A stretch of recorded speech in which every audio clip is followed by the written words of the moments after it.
इस फिल्म का नाम है फ्रीक्स ऑफ नेचर और ये बहुत ज्यादा इंटरेस्टिंग फिल्म है। इसको देखने वक्त अपना दिमाग बाहर ही छोड़ देना।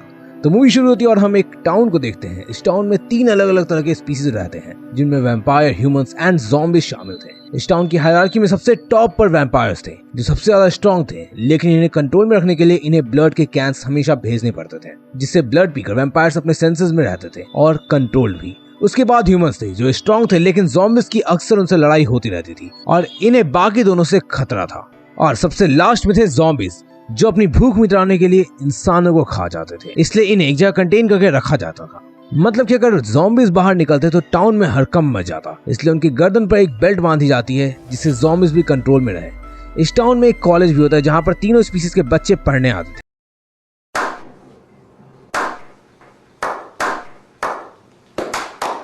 इसके बाद हम एक लड़के को देखते हैं जिसका नाम डैग होता है।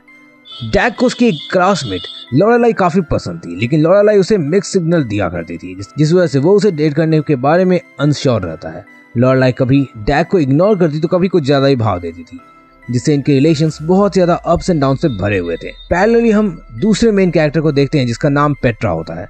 पेट्रा एक ह्यूमन थी और काफी ज्यादा सुंदर थी राजा जी, जिस वजह से उसे भाव देने वालों की कमी नहीं थी। पेट्रा को एक दिन कॉलेज का सबसे रिच और फेमस वैम्पायर मिलान खुद अप्रोच करता है और पेट्रा को उसकी पार्टी इनवाइट करता है। सीन शिफ्ट होती है और हम नेड को देखते हैं जो पूरे टाउन का सबसे ज्यादा होशियार लड़का था, लेकिन उसके इंटेलिजेंस की किसी को भी कद्र नहीं थी, जिस वजह से वो काफी डिप्रेस रहता था। नेड का एक भाई भी होता है, इसका नाम क्रिस था और उन दोनों की आपस में नहीं बनती थी। अब तीनों अपनी जिंदगी जी रहे थे और सीन रात का होता है जब पेट्रा मिलान के साथ पार्टी में जाती है। इस मोमेंट पर दोनों काफी ज्यादा इंटीमेट होते हैं।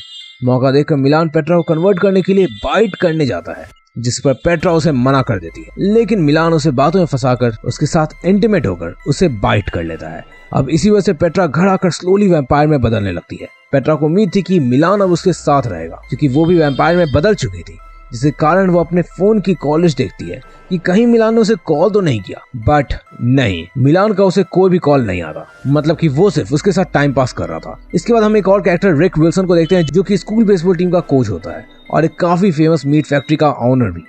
रिक काफी ज्यादा चालाक था और डैग को उससे नफरत थी क्योंकि रिक ने अपनी फैक्ट्री में इंसानों की जगह ज़ॉम्बीज को हायर किया हुआ था क्योंकि उन्हें कम पैसे देने पड़ते थे काम करवाने के लिए, और इससे डैग की माँ को भी जॉब से हाथ धोना पड़ता है। अब गुस्से में जब डैग बेसबॉल खेल रहा होता है तो क्रिस भी उसे प्रोवोक करता है और इस कारण से डैग जब बॉलिंग करता है तो बॉल सीधा नेड के भाई क्रिस को जाकर लगती है और डैग को इससे खूब डांट पड़ती है। अब इस टाइम पर लॉरेलाई उसे नोटिस करती है और उससे काफी ज्यादा अट्रैक्ट हो जाती है, जिससे वो उससे इंटीमेट होने के लिए उसके घर पर भी जाती है।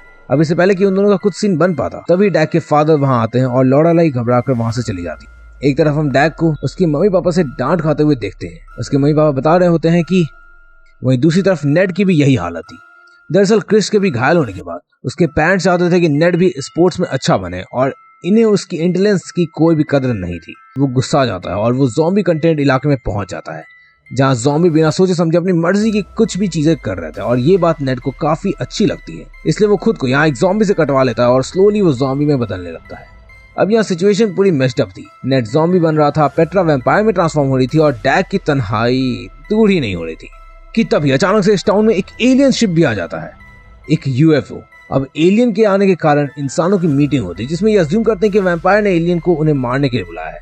सिमिलरली एक ऐसी ही मीटिंग वैम्पायर कम्युनिटी भी होल्ड करते हैं जहां वो लोग अज्यूम करते हैं कि इंसानों ने एलियंस को वैम्पायर को खत्म करने के लिए बुलाया है। और ऐसी ही ज़ॉम्बीज की भी सीक्रेट मीटिंग चलती है जहां वो लोग सोचते हैं कि बाकी दोनों स्पीसीज ने एलियन को ज़ॉम्बीज को मारने के लिए बुलाया है। ऐसे में गधों की तरह ये तीनों स्पीसीज ह्यूमंस, वैम्पायर्स और ज़ॉम्बीज आपस में लड़ने लगते हैं। इस घमासान युद्ध में हर तरफ तहलका मच जाता है और सभी एक दूसरे की जान लेने के पीछे पड़े होते हैं। इस वॉर से कहीं आग लग रही होती है तो कहीं ब्लास्ट हो रहा होता है। बिना सोचे समझे कई ज़ॉम्बीज, वैम्पायर और इंसान आपस में लड़कर मारे जा रहे थे और एलियंस शांति से ये सब ऑब्जर्व कर रहे थे। अब ये सब चल ही रहा होता है कि दूसरी तरफ लॉरेलाई फुल मूड में डैग को सेड्यूस करने लगती है। वो उसे इंटीमेट होने के लिए इंस्टिगेट करती है। ऐसे में डैग लॉरेलाई को अपने घर पर ले जाता है, लेकिन वहाँ वैम्पायर्स का हमला हो जाता है और वो इन दोनों के पीछे पड़ जाते हैं। आगे आगे डैग और लॉरेलाई और पीछे वैम्पायर्स की सेना। भागते हुए दोनों को एक घर मिलता है जिसमें ये चले जाते हैं, लेकिन अंदर में एक सीक्रेट ज़ॉम्बी मीटिंग चल रही थी जो इनके आने से डिस्टर्ब हो जाती है और बस एक बार फिर तोड़ फोड़ शुरू। ये सब लोग सारी चीजें बर्बाद करने लगते हैं और आपस में एक दूसरे को मारने लगते हैं। लड़ाई के बीच पेट्रा की नजर लॉरेलाई पर पड़ती है और वो सीधा लॉरेलाई को अटैक करने के लिए उस पर जंप लगा देती है। लॉरेलाई तेजी से वहां से भागती है, लेकिन डैग उसे नहीं बचा पाता और पेट्रा उसे मार डालती है। इन तीनों स्पीसीज में वॉर चली रही थी कि लास्ट में एक पुलिस कार सबको मारते हुए घर तोड़कर अंदर आ जाती है और सब कुछ शांत हो जाता है। और इस वॉर में आखिर में डैग, पेट्रा और नेड ही बचते हैं। अब ये लोग एक दूसरे को खत्म कर ही रहे होते हैं कि इससे पहले ही दे नोटिस्ड कि एक फ्लैश एलियन शिप से आ रही है, मतलब कि एलियंस एक्टिव हो गए और अब उन्हें जो भी मिल रहे थे वो उन्हें अबडक्ट कर ले रहे थे, वो चाहे कोई भी स्पीसीज हो। ऐसे में अब डैग, पेट्रा और नेड तीनों एलियन से छिपते हैं और डैग रिमेंबर्स कि ये घर उसके पियानो टीचर स्टीवर्ट का है, तो ऐसे में वो बेसमेंट को देखने जाता है, अज्यूमिंग कि उसके पियानो टीचर बेसमेंट में ही छिपे होंगे।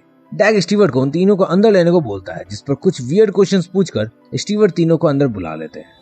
अब डैग बेसमेंट डोर बंद करने के साथ बस एलियंस को देखने जाता है कि तभी vampire Petra and zombie Ned Stewart और उसकी माँ को पल भर में ही चाट कर खत्म कर देते हैं। डैग जब पीछे मुड़कर ये देखता है तो काफी ज्यादा डिसहार्टेंड हो जाता है। अब डैग इस पर कर भी क्या सकता था, तो वो सब बेसमेंट साफ करते हैं और रात यहीं बिताते हैं।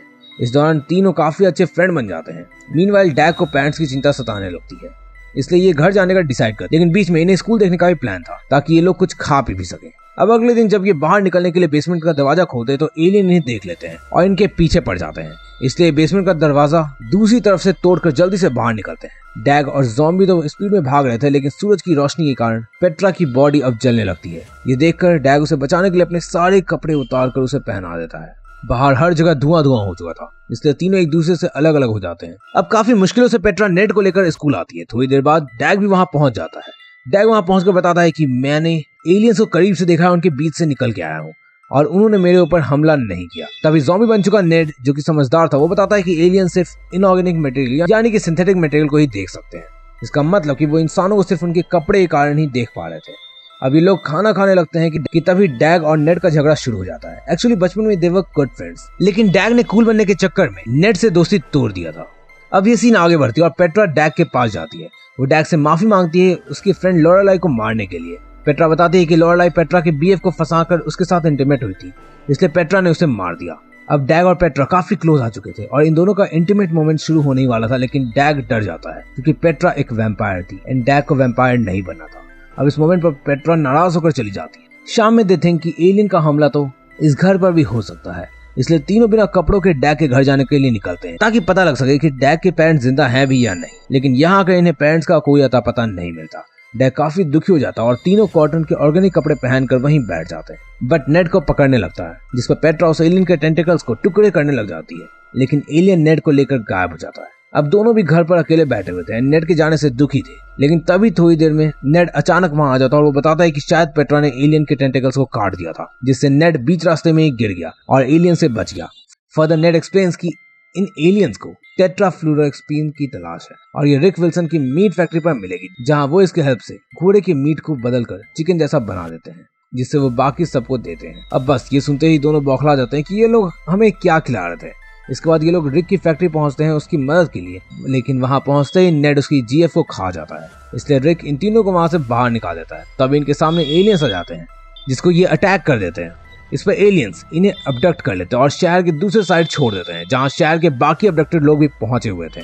यहाँ तीनों स्पीसीज थे और तीनों को सेपरेट करके रखा गया था। यहाँ नेड अपने पेरेंट्स से मिलता है और उसके पेरेंट्स भी अपनी गलती एक्सेप्ट करते हैं। डैग भी अपने मम्मी पापा से मिलता है और वो दोनों ह्यूमंस ही थे।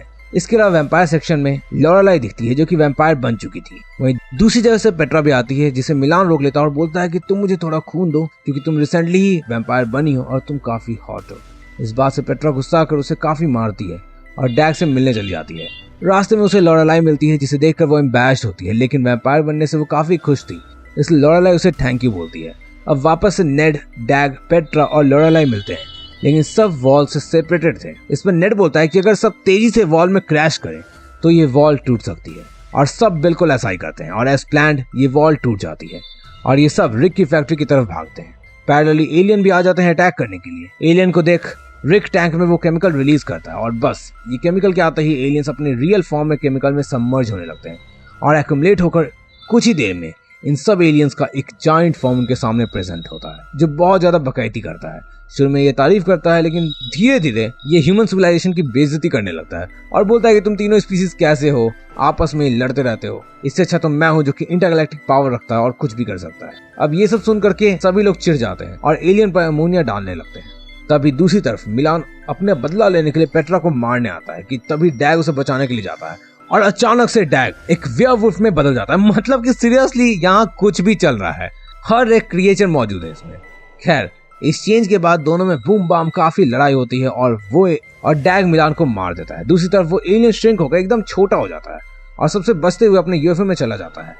यूएफओ जाने वाला था लेकिन उससे पहले वो इन पर बॉम्ब डाल देता है, जिसे नेड कैच करके डैग को देता है और डैग वापस से उस बॉम्ब को फुल स्पीड में यूएफओ में फेंकता है, जिससे एक जोरदार धमाका होता है और सभी एलियंस खत्म हो जाते हैं। अब मूवी के एंड में हम पहुंच जाते हैं जहां अब तीनों स्पीशीज साथ में रहते हैं और तीनों में कोई भी लड़ाई नहीं होती। लॉरेलाई डैग को प्रपोज करती है बट डैग पेट्रा को अपनी हबी बनाता है।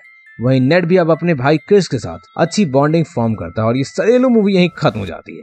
अब तुम्हें इस फिल्म की एक्सप्लेनेशन कैसी लगी कमेंट में बताना। बाकी क्या तुमने ऐसी कोई मूवी देखी थी जिसमें सारे के सारे स्पीशीज मौजूद हो, तो ये भी कमेंट करके बता सकते हो। बाकी अगर तुम्हें कोई और फिल्म देखनी है तो लेफ्ट साइड पर क्लिक करके देख लेना।